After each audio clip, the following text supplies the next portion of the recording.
ሰላም ጤና ይስጥልኝ። እንደምን ከረማችሁ ጋስፖሎዝ ማህ ቤተሰቦች፣ ኢትዮጵያውያን፣ ኤርትራውያን ይህንን የአማርኛ ቋንቋ የምትሰሙ ሁሉ ከጌታችንና ከመድኃኒታችን ከኢየሱስ ክርስቶስ የሆነው ሰላም ያላችሁበት ይሁን። ዛሬ ለተቅዳሜን አጠር ባለ ቪዲዮ ተመልሻለሁ። አዲሶች እንኳን ደህና መጣችሁ፣ ነባሮች እንኳን ሰላም ተመለሳችሁ። ዛሬ የምናየው አንደኛ የዮሐንስ መልእክት ምዕራፍ 5 ነው። መጀመሪያ እናዳምጥና ከዛ በኋላ አንዳንድ ክፍሎችን አብረን እናያለን። አብራችሁን ቆዩ፣ አብረን እናዳምጥ። አንደኛ ዮሐንስ ምዕራፍ 5 ክርስቶስ ነው ብሎ በኢየሱስ የሚያምን ሁሉ ከእግዚአብሔር ተወልዷል። ወላጁንም የሚወድ ሁሉ ከእርሱ የተወለደውን ደግሞ ይወዳል። እግዚአብሔርን ስንወድ ትእዛዛቱንም ስናደርግ የእግዚአብሔርን ልጆች እንድንወድ በዚህ እናውቃለን። ትእዛዛቱን ልንጠብቅ የእግዚአብሔር ፍቅር ይህ ነውና። ትእዛዛቱም ከባዶች አይደሉም። ከእግዚአብሔር የተወለደ ሁሉ ዓለምን ያሸንፋልና፣ ዓለምንም የሚያሸንፈው እምነታችን ነው። ኢየሱስም የእግዚአብሔር ልጅ እንደሆነ ከሚያምን በቀር ዓለምን የሚያሸንፍ ማን ነው? በውሃና በደም የመጣ ይህ ነው፣ እርሱም ኢየሱስ ክርስቶስ በውሃውና በደሙ እንጂ በውሃው ብቻ አይደለም። መንፈስም እውነት ነውና የሚመሰክረው መንፈስ ነው። የሚመሰክሩት መንፈሱና ውሃው ደሙም ሦስት ናቸውና ሦስቱም በአንድ ይስማማሉ። የሰውን ምስክር ብንቀበል የእግዚአብሔር ምስክር ከእርሱ ይልቅ ይበልጣል። ስለ ልጁ የመሰከረው የእግዚአብሔር ምስክር ይህ ነውና። በእግዚአብሔር ልጅ የሚያምን በነፍሱ ምስክር አለው። በእግዚአብሔር የማያምን እግዚአብሔር ስለ ልጁ የመሰከረውን ምስክር ስላላመነ ሐሰተኛ አድርጎታል። እግዚአብሔርም የዘላለምን ሕይወት እንደሰጠን ይህም ሕይወት በልጁ እንዳለ ምስክሩ ይህ ነው። ልጁ ያለው ሕይወት አለው፣ የእግዚአብሔር ልጅ የሌለው ሕይወት የለውም። የዘላለም ሕይወት እንዳላችሁ ታውቁ ዘንድ በእግዚአብሔር ልጅ ስም ስለምታምኑ ይህን ጽፌላችኋለሁ። በእርሱ ዘንድ ያለን ድፍረት ይህ ነው፣ እንደ ፈቃዱ አንዳች ብንለምን ይሰማናል። የምንለምነውንም ሁሉ እንዲሰማልን ብናውቅ ከእርሱ የለመንነውን ልመና እንደተቀበልን እናውቃለን። ማንም ወንድሙን ሞት የማይገባውን ኃጢአት ሲያደርግ ቢያየው ይለምን፣ ሞትም የማይገባውን ኃጢአት ላደረጉት ሕይወት ይሰጥለታል። ሞት የሚገባው ኃጢአት አለ፣ ስለዚህ እንዲጠይቅ አልልም። ዓመፃ ሁሉ ኃጢአት ነው፣ ሞትም የማይገባው ኃጢአት አለ። ከእግዚአብሔር የተወለደ ሁሉ ኃጢአትን እንዳያደርግ፣ ነገር ግን ከእግዚአብሔር የተወለደው ራሱን እንዲጠብቅ ክፉም እንዳይነካው እናውቃለን። ከእግዚአብሔር እንደሆንን ዓለምን በሞላው በክፉ እንደተያዘ እናውቃለን። የእግዚአብሔርም ልጅ እንደመጣ እውነተኛም የሆነውን እናውቅ ዘንድ ልቡናን እንደሰጠን እናውቃለን። እውነተኛም በሆነው በእርሱ አለን፣ እርሱም ልጁ ኢየሱስ ክርስቶስ ነው። እርሱ እውነተኛ አምላክና የዘላለም ሕይወት ነው። ልጆች ሆይ ከጣዖታት ራሳችሁን ጠብቁ። አሜን። ለቃሉ የእግዚአብሔር ስም የተመሰገነ ይሁን። ከ10 ጀምረን እንድናየው ነው የፈለኩትኝ። በእግዚአብሔር ልጅ የሚያምን በነፍሱ ምስክር አለው። በማሚያምን በክርስቶስ የሚያምን በነፍሱ ምስክር አለው፣ የሚመሰክርለት አለ። እሺ፣ በእግዚአብሔር የማያምን እግዚአብሔር ስለ ልጁ የመሰከረውን ምስክርነት ስላላመነ ሐሰተኛ አድርጎታል። ማንን? እግዚአብሔር አባትን። እግዚአብሔር አባት የምወደው ልጅ ይሄ ነው ብሎ ከአንዴም ሁለቴ አንዴ ኢየሱስ ክርስቶስ ሲጠመቅ፣ ከዛም ደግሞ ከሐዋርያቶቹ ጋር ከሁለቱ ጋር ሆኖ በሄደበት ሰዓት የሚላችሁን ስሙ፣ የምወደው ልጅ ይሄ ነው ብሎ ሁለቴም ሶስቴም አባቱ የመሰከረውን ሐሰተኛ እናደርገዋለን። ማንን? እግዚአብሔር አባትን። ስለ ክርስቶስ የመሰከረውን ሐሰተኛ እናደርገዋለን ይላል እና ልጁ ያለው ምን አለው? ሕይወት አለው። ኢየሱስ ክርስቶስ ያለው ሰው ሕይወት አለው። ሕይወት አለው ማለት አሁን የምንኖርበት የያዝነው ሕይወት እየኖርናት ያለችው ይቻጭሯ ላይፋችን አለም። ከዛ በኋላ ላለው ሕይወት አለው። የእግዚአብሔር ልጅ የሌለው ሕይወት የለውም፣ የሞተ ነው ማለት ነው። ከሁለተኛ ሞት የሚባለው ነው የሞተ።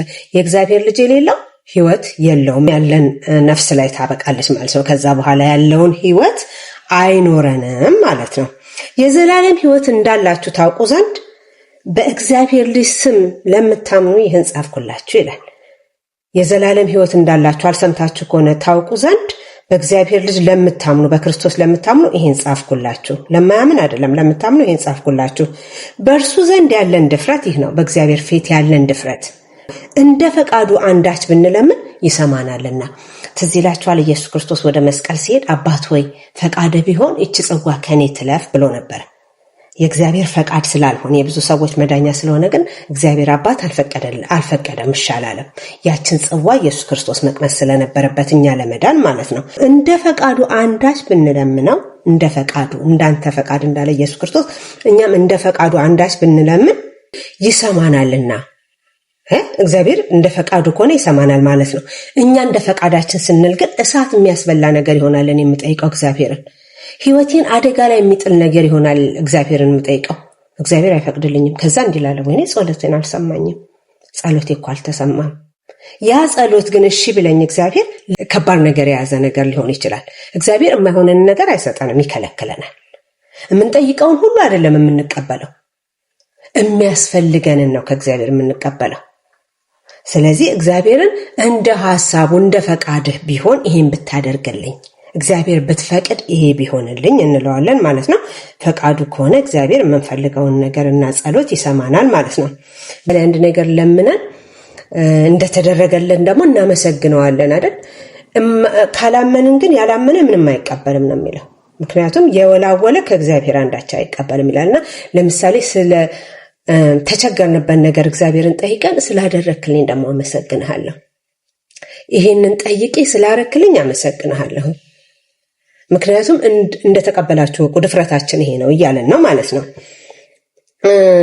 ማንም ወንድሙን ሞት የማይገባው ኃጢአት ሲሰራ ቢያየው ይለምን። ምን ማለት ነው ይሄ? ሞት የማይገባውና ሞት የሚገባው ኃጢአት አለ ማለት ነው። ሞት የማይገባው ኃጢአት ሰዎች ቢሰሩ ብንጸልይ እግዚአብሔር ይሰማል ማለት ነው። አንዱ ለአንዱ ይጸልይ ስለተባለ አሁን ብንጸልይ እግዚአብሔር የሚሰማ ከሆነ ምንድነው የምንጸልየው? ሞት የማይገባው ኃጢአት ብናይ አንዳችን ለአንዳችን በህይወት ያለን ሰዎች ልንጸልይ እንችላለን ማለት ነው። ማንም ወንድሙን ሞት የማይገባው ኃጢአት ሲያደርግ ቢያየው ይለምን፣ ሞትም የማይገባው ኃጢአት ላደረጉት ህይወትን ይሰጣልና ይማራሉ ማለት ነው። አቤቱ ስለዚህ ሰው አባቶ ይቅር በል፣ እሱን ወክዬ ቆሜያለሁ በፊት። በህይወት ያለ ሰው ራሱን መለመን አለበት። ደግሞ ተጨማሪም አንዳችን ለአንዳችን ስንጸልይ እግዚአብሔር እሰማለሁ ነው የሚለው። ሞት የማይገባው ከሆነ አይደለም። ሞት የሚገባው ኃጢአት አለ ስለዚያ እንዲጠይቅ አይደለም። ለምሳሌ ሞት የሚገባው ኃጢአት አለ ስለዚህ እንዲጠይቅ አይደለም ብሏል አይደል? መንፈስ ቅዱስን የምንሳደብ ከሆነ ምን የምንል ከሆነ ምህረት እንደሌለ ነግሮናል አይደል? ስለ እንደዚህ አይነት ምህረት ስለሌላቸው ነገር አትጠይቁ እንጂ ሞት ስለማይገባው ኃጢአት አንዳችን ለአንዳችን ብንጸልይ እግዚአብሔር አምላክ እንደሚሰማን ነው። ደስ አይልም? እግዚአብሔር በጣም መልካም አባት ነው። አመፃ ሁሉ ኃጢአት ነው። አመፃ ሁሉ ትንሽ ትልቅ የለም። አመፃ ሁሉ ኃጢአት ነው። ሞትም የማይገባው ኃጢአት አለ። ሞት የማይገባው በቃ ሲኦል የማይገባው ኃጢአት አለ። ስለዚህ ግን ይቅርታ መጠየቅ አለ ማለት ነው። አንዳችን ለአንዳችን ራሳችንም ለራሳችን ማለት ነው አለ። ከእግዚአብሔር የተወለደ ሁሉ ኃጢአትን እንዳያደርግ፣ ነገር ግን ከእግዚአብሔር የተወለደ ራሱን እንዲጠብቅ ክፉም እንዳይነካው እናውቃለን።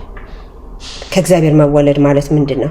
ከእግዚአብሔር መንፈስ ቅዱስ ስንወለድ እኛ ሳንሆን እግዚአብሔር መንፈስ ቅዱስ ከክፉ ነገር ይጠብቀናል ማለት ነው። ኃጢአትን ስንሰራ ይወቅሰናል።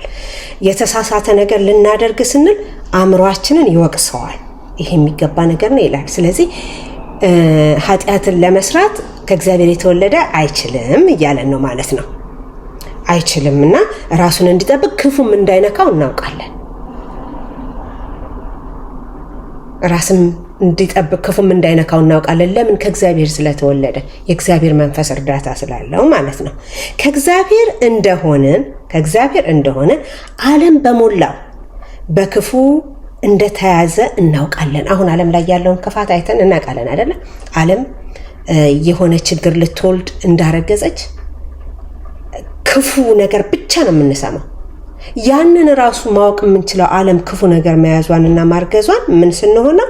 ከእግዚአብሔር ጋር እንደሆነ። ከእግዚአብሔር ጋር ከሆነ ክፉና ደግን እንለያለን ማለት ነው።